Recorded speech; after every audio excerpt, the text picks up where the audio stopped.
चलो आज आप सबको एक बहुत ही इंटरेस्टिंग पैसेज दिखाता हूं which is authored by prominent Indian mathematician CK Raju. इसमें जो कंक्लूजन स्टेटेड है उसको सुनकर आप सब विचलित हो जाओगे, क्योंकि भाई अभी तक आपको क्या कहानी सुनाई गई है कि भाई नॉन रिन्यूएबल एनर्जी रिसोर्सेज हम यूज कर रहे हैं जिससे पॉल्यूटेंट्स प्रोड्यूस हो रहे हैं, क्लाइमेट चेंज हो रहा है वगैरह वगैरह। तो सॉल्यूशन क्या है कि भाई नॉन रिन्यूएबल एनर्जी रिसोर्सेज को त्यागो, रिन्यूएबल और क्लीनर फ्यूल्स पे जाओ और प्रॉब्लम सॉल्व। लेकिन राजू कहते हैं नहीं, प्रॉब्लम इज मच डीपर। और मैं चाहता हूं जो भी फिजिसिस्ट इस वीडियो को देख रहा है वो इस पर अपनी प्रतिक्रिया मेरे को जरूर दे। राजू कनेक्ट करते हैं एंट्रोपी लॉ को इकोनॉमिक्स से और बोलते हैं कोई भी इकोनॉमिक आर्टिकल जिसकी कोई यूज वैल्यू है that involves creation of order, जिससे दूसरी जगह डिसऑर्डर क्रिएट होता है। हमारी अटेंशन हमेशा फोकस्ड होती है प्रोडक्ट पे, ना कि वेस्ट जो जनरेट हो रहा है उसके ऊपर। लेकिन राजू कहते हैं एंट्रोपी लॉ हमेशा इंश्योर करता है कि the amount of waste must exceed the amount of order so created. Machine से निकलता है वेस्ट और बाय प्रोडक्ट होता है प्रोडक्ट।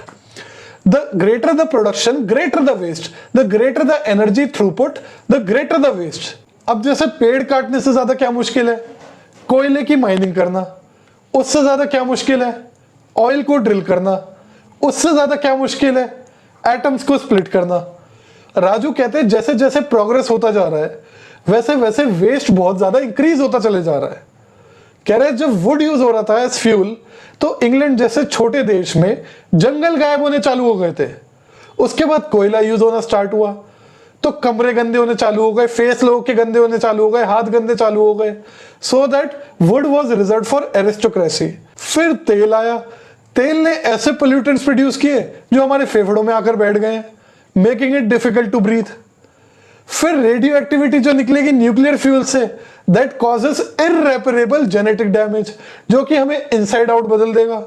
इससे तो एरिस्टोक्रेसी भी बच के नहीं निकल सकती अनलेस एंड अनटिल वो स्पेस में ही ना भाग जाए। तो राजू कहते हैं अब ये नोट करना बहुत इंपॉर्टेंट है, according to the entropy law industrialization must inevitably lead to environmental degradation. There is no escape. Industrial progress will only hasten this process, which more efficient machines cannot avoid. ध्यान दो इस पे जरा। The entropy law guarantees that no machine can be perfectly efficient. Catalytic converters or anything else cannot provide a solution to pollution. They are at best a very temporary palliative which will eventually worsen the disease. और लिखते हैं the solution, if one is interested, can only lie in less machines and not more. अगर हमें environmental degradation रोकना है तो हमें मशीनों का प्रयोग ही कम करना पड़ेगा।